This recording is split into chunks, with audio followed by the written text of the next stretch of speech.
Hello, friends. This is Kuldeep. Your hearty welcome in this YouTube channel, Socially Social. Today, I am here with one of the very beautiful and innovative part of Standard 10th and ninth as well. It may be helpful for below classes as well. And that is none but information transfer. Question number 6A. It is carrying 5 marks and which is easy to grasp marking, especially those who are appearing board examination.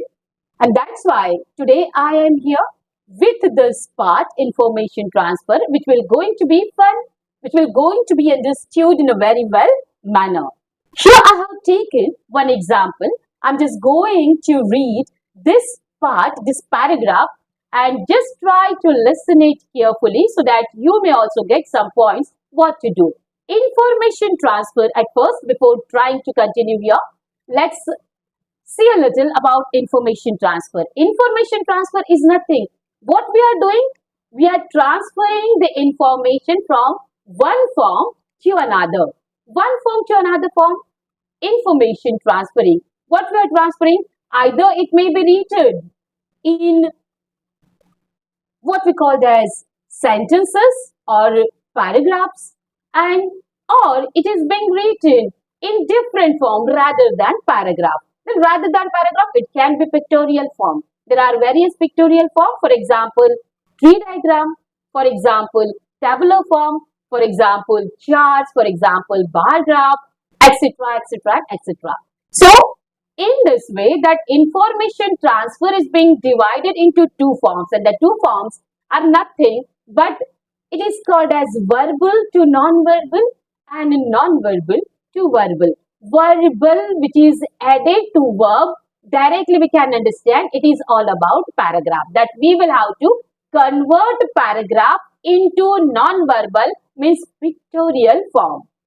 Okay, verbal to non-verbal, paragraph to pictorial, and non again whatever the information is given in picture in diagram form, what we call as pictorial form, into the sentences paragraphs. Okay, so today we are going to deal with one of the points that is called as from verbal to non-verbal. As you can see here on the board, I have written already, that is paragraph, that means in sentences, verbal form.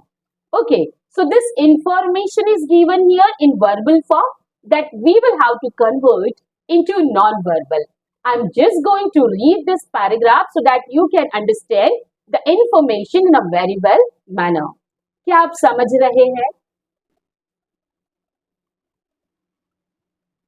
Standard 10, standard 9, standard 8 के बच्चे जो exam का question form होता है verbal to non verbal का, खासकर जो board exam appear कर रहे हैं या फिर अपियरिंग फॉर्म में आ रहे हैं, प्रिपरेशन कर रहे हैं 9th स्टैंडर्ड, उन सभी बच्चों के लिए ये बहुत ही उपयुक्त है, जिसे हम इंफॉर्मेशन ट्रांसफर बोलते हैं।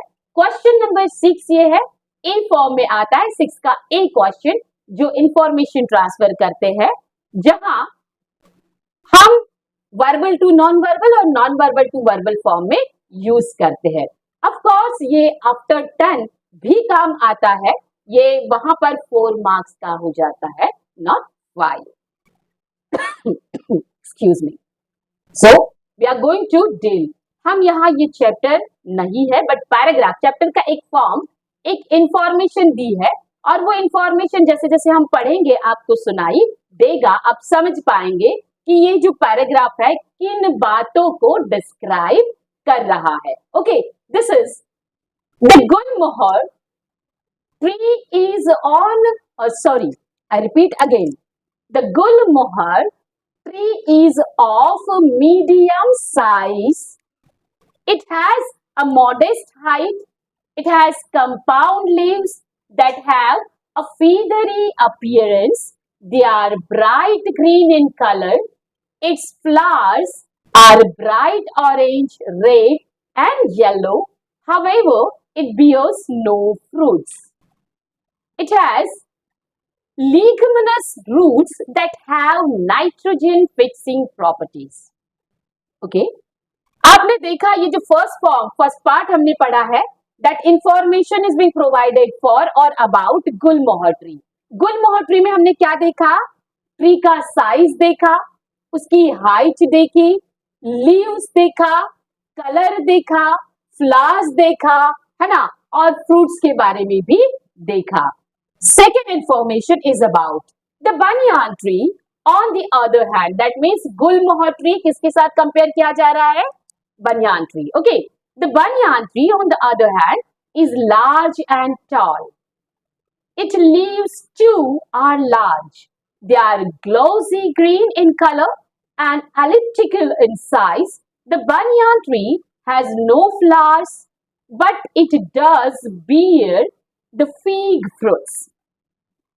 The banyan tree is specially noticeable for its aerial roots. सो यहाँ पर भी आपने देखा होगा सेम इंफॉर्मेशन दिया गया है ना। सो अब इस बेसिस पर हमें क्या करना है? इस इंफॉर्मेशन के फॉर्म में से दूसरे फॉर्म में इसको क्या करना है? कन्वर्ट करना है। ओके और हाँ, अगर आपको ये थोड़ा जल्दी जल्दी या फास्ट लग रहा है तो आप एक काम कर सकते हैं, स्क्रीनशॉट भी ले सकते हैं ताकि आप बाद में इसकी स्टडी और अच्छे से कर सके, रिटन फॉर्म में कर सके। Basically as you all know, whatever we are going to dictate, whatever we are just understood in a spoken form, it is very essential to practice this in a written form. Okay, so आप written form में भी इसकी practice कर सकते हैं। Of course, social channel में हम आपके लिए हमेशा अवेलेबल रहेंगे, बट इसके साथ साथ self study, self preparation, self attendance, self appearance ये बहुत जरूरी है। खुद अगर करोगे तो उसका फ्रूटफुल रिजल्ट आपको मिलेगा। Okay so see, the question is written here. The information is given about Gulmohar and banyan tree. Write the information in tabular form. किस फॉर्म में लिखना है हमें? tabular form, टेबल, है ना। अब टेबल में अगर हमें लिखना है तो जाहिर सी बात है इंफॉर्मेशन दो अलग अलग ट्रीज की दी है, तो सेपरेटली और डायरेक्टली दो कॉलम बनेंगे, एक गुलमोहर ट्री का और दूसरा ऑफ कोर्स बनियान ट्री का। एक और कॉलम बनेगा कि जिनकी वजह से या जिस पॉइंट ऑफ व्यू से इनको कंपेयर किया जाएगा। हमने देखा साइज, हमने देखा हाइट, हमने देखा लीव्स, हमने देखा कलर, तो वो सभी पॉइंट यहाँ आएंगे। ओके अब सबसे पहले हम देख लेते हैं क्या क्या लिख सकते हैं। पहला पॉइंट क्या आया है? What is it? Size. What is that? Size. Okay अगर हम साइज की बात करें तो क्या है? सबसे पहले हम बात करते हैं गुलमोहर ट्री। तो साइज क्या है? Is of medium size. क्या है? Medium size. अब देख लीजिए, आप डायरेक्ट सीधे सीधे इंफॉर्मेशन लिख सकते हैं। ओके आप एक काम भी कर सकते हैं कि जैसे ये पॉइंट आए आप पैराग्राफ में अंडरलाइन भी कर सकते हैं। दूसरा क्या आ रहा है? हाइट। क्या आ रहा है? हाइट। सो हम यहां दूसरा पॉइंट क्या लिखेंगे? हाइट। अब यहां दूसरा देखिए, हाइट क्या बोल रहा है? It has a modest height. Okay उसके बाद क्या आ रहा है? It has compound leaves. About leaves तो क्या लिखेंगे? Third point leaves. क्या है? लीव्स। देन आफ्टर अगर हम बात करें, आगे पढ़े, that how feathery appearance, they are bright green in colour. किसका हो रहा है? Colour. But it has flowers, its flowers are bright orange, red and yellow. तो हम कलर के बारे में भी लिख सकते हैं और अगर चाहे तो आप फ्लावर्स के बारे में भी लिख सकते हैं। ओके देन उसके बाद क्या आ रहा है जरा देखिए, however it bears no fruits, तो हम क्या दूसरा लिखेंगे? फ्रूट्स। ठीक है। It has leguminous roots that have nitrogen fixing properties, तो हम यहां क्या लिखेंगे? then we are talking about roots। ठीक है अब आप इसका इंफॉर्मेशन यहां देख लीजिए, size medium, height modest, leaves feathery, appearance feathery. Okay उसके बाद हम क्या बोल सकते हैं? कंपाउंड लीव्स भी है यहां दिया गया, वो भी हम ऐड करेंगे। Then after flowers, what about flowers? है क्या कहीं?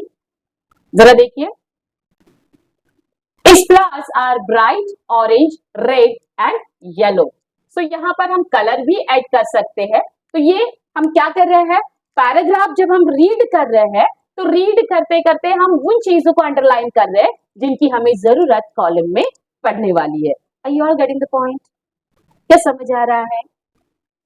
समझ रहे हैं हमें क्या करना है? ऐसे ही अगर आप देखेंगे नीचे, what is that? The banyan tree on the other hand is large and tall. ठीक है, देन क्या आएगा, हाइट। तो हाइट में क्या, इट्स लीव्स, इसके बाद सीधा क्या आ रहा है, क्या आ रहा है, leaves.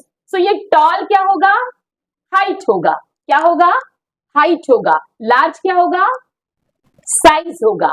Okay, its leaves too large, क्या आएगा यहाँ पर, लीव्स के बारे में क्या लिख सकते हैं, आप बोलिए, दे आर, देखिए, its leaves are too large, बड़े हैं, और दे आर glossy green in color and elliptical in shape. Okay, so ये आप उसमें ऐड कर सकते हैं। क्या समझ आ रहा है, आप समझ रहे हैं? उसके बाद हमारा पॉइंट क्या आ रहा है, फ्रूट्स। फ्रूट्स का क्या है भाई,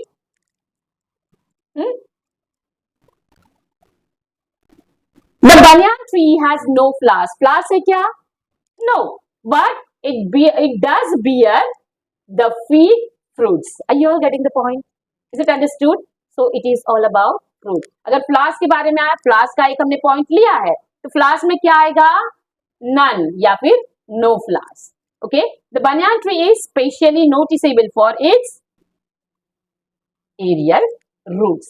समझ आ रहा है, समझ आ रहा है? सो हमारे पास पॉइंट पूरे आ गए। अगर आप देखेंगे साइज, तो हम गुलमोहर में क्या लिखेंगे, क्या लिखेंगे, अरे क्या लिखेंगे, कुछ बता सकते हैं, बोलिए बोलिए। अभी तो हमने देखा, क्या दिखा, the Gulmohar tree is of medium size. So what is that, medium, क्या आएगा, मीडियम। ओके, हाइट क्या आएगी, मॉडेस्ट। लीव्स का क्या आना चाहिए, बोलिए, अरे बोलिए बोलिए, the leaves that have feathery appearance, है ना, साथ ही साथ कंपाउंड लीव्स है ना, it has compound leaves with feathery appearance. ठीक है, देन ब्राइट ग्रीन भी आ सकता है। उसके बाद हम पॉइंट कर रहे हैं फ्लावर्स की, क्या है यहाँ पर, flowers are bright orange, red and yellow. तो ये चार पॉइंट आ जाएंगे।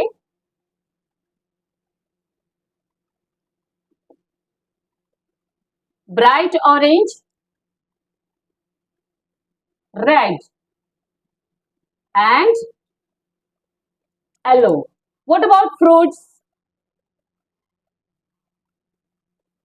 What about fruits, however it bears no fruits। तो यहां क्या आएगा, नो फ्रूट्स। यहां पर आप नन भी लिख सकते हैं, है ना, अगर आप चाहे, हालांकि ये वर्ड है नहीं, बट आप नन लिख सकते हैं।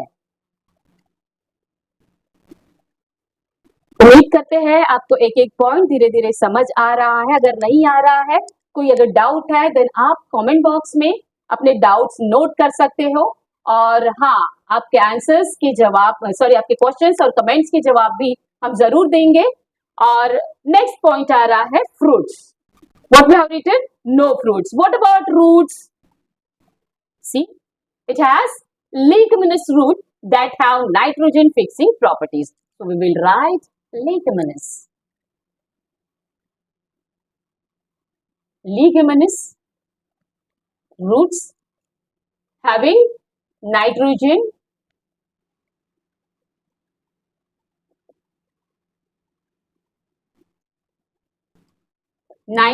fixing properties. Okay.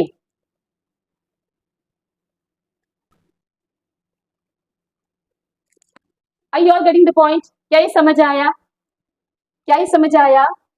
उम्मीद करते हैं आपको समझ आ गया होगा। same banyan tree. Guys, tell me, is there a need to write the points of banyan tree? Can't it be a kind of homework? क्या ये होमवर्क का एक काइंड नहीं हो सकता? बिल्कुल हो सकता है, क्योंकि यहाँ जिस तरह से हमने पॉइंट्स किए हैं, इवन जब पैराग्राफ हम रीड कर रहे हैं वहां पर कुछ चीजें अंडरलाइन भी की गई है। ये काम हम आपके लिए छोड़ेंगे, आप प्लीज इसे करें। कमेंट बॉक्स में अगर आपको लग रहा है कि ये करते करते थोड़ी सी दिक्कत जा रही है, नहीं समझ आ रहा है, थोड़ा स्पीडी हो रहा है, या मैम आपने जो किया वो थोड़ा सा लैंग्वेज या पार्ट जो है, जो वे आपने बताया थोड़ा सा टफ लग रहा है, then definitely it will be answered very soon as you will comment on. Okay, so ये वाला हिस्सा आप खुद लिखे, size, height, leaves, flowers, fruits and roots. Okay, ये इंफॉर्मेशन सीधी सीधी हमारे कहां से रिलेटेड है? Regarding paragraph. जो दिया गया है वो पैराग्राफ में से ही हमने ये पॉइंट निकाले कि हमें किस बारे में कंपैरिजन किया गया है और हमें क्या लिखना है। जैसे कि यहाँ दोनों जो ट्रीज रिगार्डिंग इंफॉर्मेशन दी है, I am really sorry, trees regarding जो इंफॉर्मेशन दी गई है, उस इंफॉर्मेशन में दोनों में जो कॉमन फैक्टर थे ये यही थे, all about size, height, leaves, flowers, fruits and roots, and that's why आपको ये पॉइंट लिखना जरूरी था। जी हाँ, अगर आपको ये इंफॉर्मेशन फील करनी है तो इट इज नेसेसरी कि आपको स्क्रीनशॉट लेना पड़ेगा। स्क्रीनशॉट लेंगे तो ही तो आप कुछ लिख पाएंगे। It is very very very essential. और हाँ, ये भी जरूरी है कि आप रैपिडली, कंटिन्यूअसली, स्लोली चलेगा, लेकिन पढ़ना जरूरी है, ऑब्जर्व करना जरूरी है। और अगर ये नहीं करेंगे तो वही है जिसे हम बोलेंगे एक बार पढ़े बाद में छोड़ दिए। तो जैसे हम पढ़ाई करते हैं स्कूल कॉलेजेस में, ट्यूशंस में, और उसके बाद उसे छोड़ देते, आगे बढ़ जाते, पीछे का पूरा खाली। सो वही हिस्सा हमारे पार्ट में आएगा, हमारे व्हाट वी कॉल्ड एज साथ होगा, वो किस्सा हमारे साथ होगा।